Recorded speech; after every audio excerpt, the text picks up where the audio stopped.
एक ही है।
आज बहुत ही खुशी का समय है कि आज बिंदु गुलाब यादव जी वीआईपी पार्टी के सदस्यता ग्रहण किए हैं। आज मिलन समारोह है और हम अपनी तरफ से पार्टी के सभी नेतागण की तरफ से इनको शुभकामना देते हैं, बधाई देते हैं कि आपने वीआईपी पार्टी को दामन थामा है। वीआईपी पार्टी परिवार में आप आए हैं, वीआईपी पार्टी पे आपने भरोसा किया है, इसके लिए तहे दिल से आपको धन्यवाद देता हूँ। और आपको मैं बता दूं, ये बिंदु गुलाब यादव जी महाराष्ट्र में रही है, पूना में अच्छे शिक्षा प्राप्त की है। उसके बाद पिछले कुछ सालों से बिहार में एक्टिवली समाज सेवा कर रही है और अभी जिला परिषद चेयरमैन मधुबनी जिला के हैं और काफी एक्टिवली जो पद मिला है उस पद के अनुकूल वो काम कर रही है और आज वीआईपी पार्टी में शामिल हुई है। और मैं इनके बारे में 2024 में भी जब हमें झंझारपुर में चुनाव लड़ने का पार्टी को मौका मिला तो इनके नाम को लेकर हमने सर्वे किया था और उस समय में 80% लोगों का अपोज था। इनके पक्ष में वोटिंग हुआ कि इनको कैंडिडेट बनाया जाए, लेकिन हम लोगों ने उस समय में कुछ अलग समीकरण समझकर हम लोगों ने निर्णय लिया। मुझे लगता है कि वो निर्णय अगर जनता के साथ अगर हम जाते तो मुझे लगता है कि एक सांसद हमें उसी समय में हमारे प्राप्त हो जाता। तो देर हुआ, लेकिन आने वाले समय में बिंदु गुलाब यादव जो क्षेत्र में काफी पॉपुलर है, लोगों की समस्या लोगों समाधान करते हैं, निरंतर लोगों के बीच में रहते हैं, युवा हैं और जनता के बीच में कनेक्ट रहते हैं और बहुत कम समय में अच्छा पद पे बैठे, तो इसके लेके भी उस क्षेत्र में काफी लोकप्रिय है। तो मैं उम्मीद करता हूं कि वीआईपी पार्टी को भी मजबूती से मधुबनी, झंझारपुर ये सब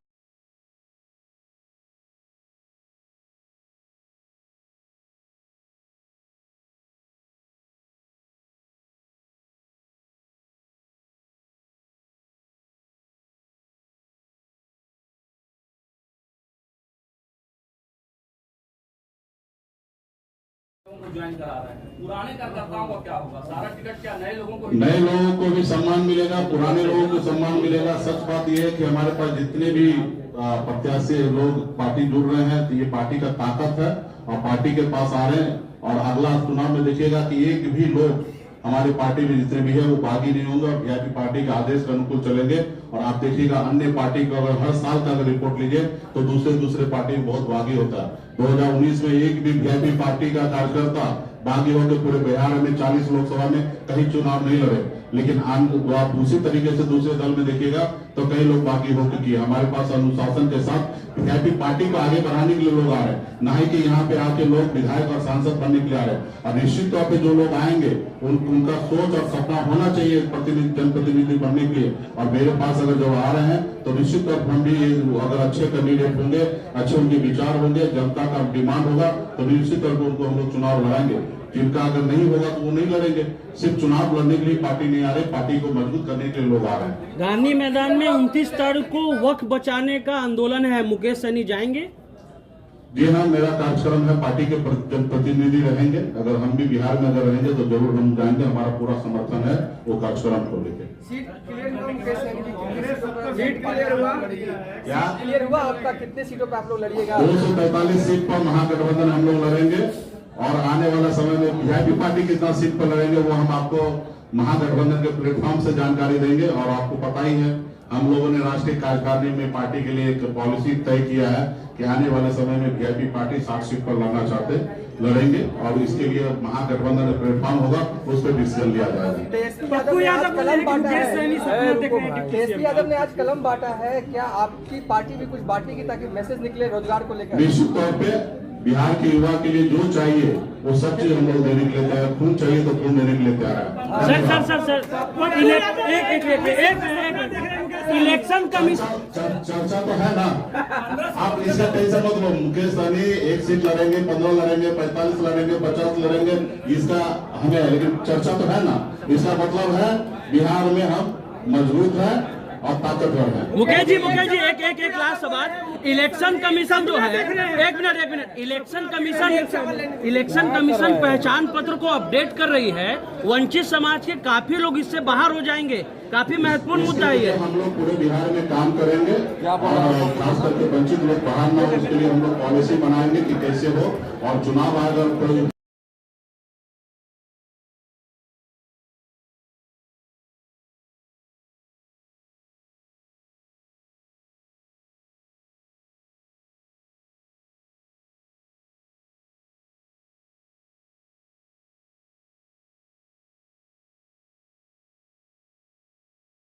ऊपर रखता है, क्यों नहीं सुधर रहा? वो पार्टी के राष्ट्रीय उपाध्यक्ष हैं श्री देव ज्योति जी, ये राष्ट्रीय प्रवक्ता है श्री नूरुल हुदा जी, ये वीआईपी के नेता हैं। डॉक्टर सुनील कुमार सिंह यादव जी, मैं वीआईपी का नेता हूँ। श्री रोशन साहनी जी प्रदेश अध्यक्ष हैं अति पिछड़ा प्रकोष्ठ में।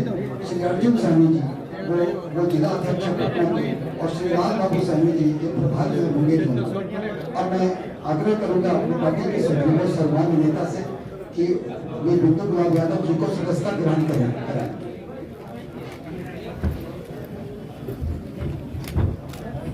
एक सेकंड जाइए, सामने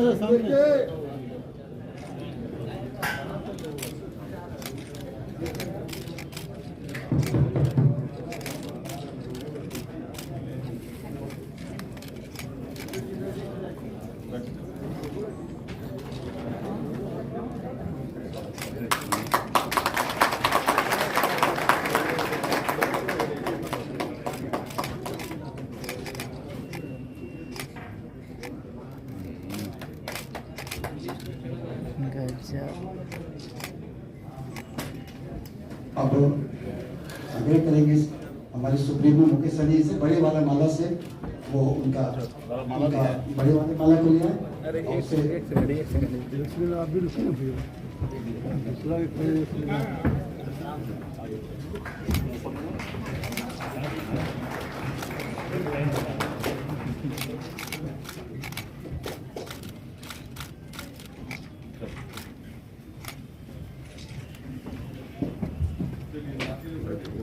और इसी क्रम को आगे बढ़ाते हुए श्रीमती बिंदु गुलाब यादव जी थोड़ा प्रेस के सामने ब्रीफिंग कुछ करना चाहेंगी।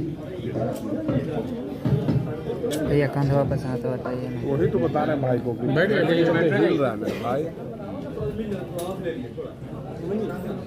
आज यहाँ पे उपस्थित मेरे नेताजी श्री मुकेश सहनी जी, वीआईपी पार्टी के सभी प्रतिनिधिगण, आप सभी मीडिया के मेरे फ्रेंड्स, मधुबनी क्षेत्र से आए हुए मेरे समर्थन, मेरे परिवार के सदस्य, आप सभी का मैं स्वागत करती हूँ, अभिनंदन करती हूँ। राजनीतिक करियर का आज मेरा बहुत ही बड़ा दिन है। पॉलिटिकली मैं आज ऑफिशियली किसी पार्टी की सदस्यता ले रही हूँ। मुझे बहुत आशा और उम्मीद है, बहुत बड़ी सोच के साथ मैं राजनीति में आई हूँ। संघर्ष करना, हार्डवर्क करना, स्मार्ट वर्क के साथ साथ ये हमेशा से मेरा गोल रहा है।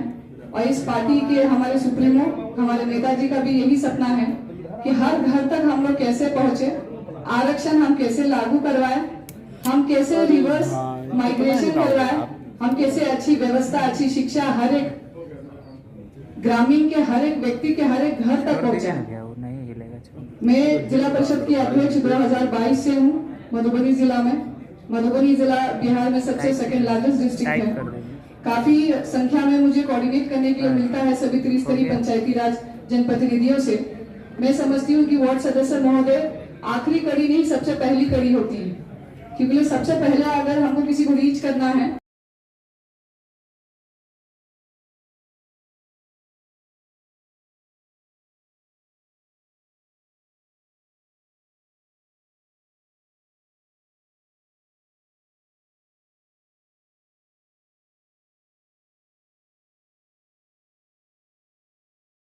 लेकिन पार्टी जो नीचे से स्क्रैच से उठी है, हमारे नेताजी मुंबई की चकाचौंध छोड़ के, ग्लैमर की लाइट छोड़ के यहाँ पे हम लोगों के बीच संघर्ष कर रहे हैं, बिहार को एक 360 डिग्री विकास देना चाह रहे हैं। इसी उद्देश्य के साथ मैं इनके साथ हाथ से हाथ, कंधा से कंधा मिला के आज ज्वाइन कर रही हूँ, फुल क्लीन हार्ट के साथ, बहुत सारे एक्सपेक्टेशंस के साथ, बहुत सारे हाई होप्स के साथ, और एज अ टीम, पूरी वीआईपी की टीम हम सब लोग मिलके एक विकसित बिहार की ओर कदम बढ़ा रहे हैं। आप लोगों का समर्थन चाहिए, आशीर्वाद चाहिए। मीडिया के माध्यम से मैं सभी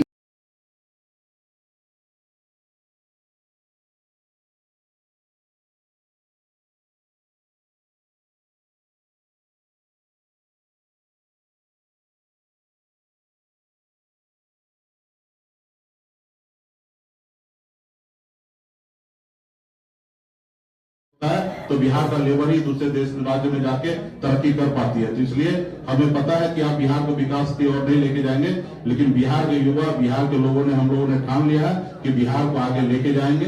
मैं भी एक गरीब परिवार में जन्म लिया, मुंबई जैसे शहर में 900 रुपए महीने पर नौकरी करके मुंबई में अपनी कामयाबी को झंडा गाड़ा हूँ, और बिहार में आके 10 सालों में हमने अपनी एक बड़ी पहचान और लकीर हमने खींचा है। और बिहार का इस बार 2025 में अगर सहयोग रहेगा, समर्थन रहेगा, तो आने वाला समय में बिहार को भी हम जितने अपनी जिंदगी में अपने लिए तरक्की हमने हासिल किया, वही तरक्की हम बिहार के युवा के लिए हम हासिल करके देंगे और बिहार के लिए हम लोग काम करेंगे।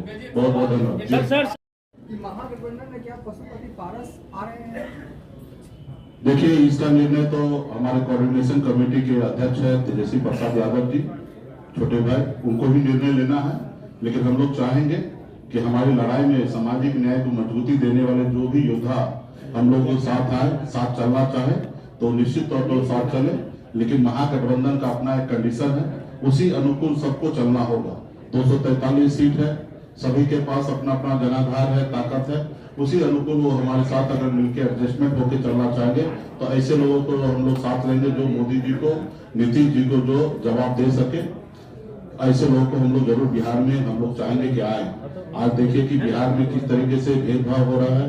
आपको मैं एक आंकड़ा में बताना चाहूंगा कि बिहार की आबादी तकरीबन 12 करोड़ से अधिक है, और गुजरात का आबादी जो है 6 करोड़ से अधिक है।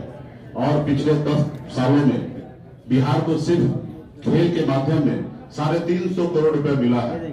उसी जगह पे अगर देखिएगा गुजरात को, तो 3000 करोड़ से अधिक पैसा मिला है, यानी कि 10 गुना ज्यादा बिहार से ज्यादा पैसा गुजरात को मिला है। और जबकि हमारी आबादी गुजरात के अनुकूल डबल है। और उसके बाद भी अगर देखा जाए तो पिछले 15 सालों में, 10 सालों में हमारे बिहार के युवा ने 36 मेडल प्राप्त किया है, जिसमें 7 गोल्ड मेडल प्राप्त किया है। और इसी जगह अगर गुजरात को देखिएगा तो 13 मेडल ही उन्होंने प्राप्त किया है।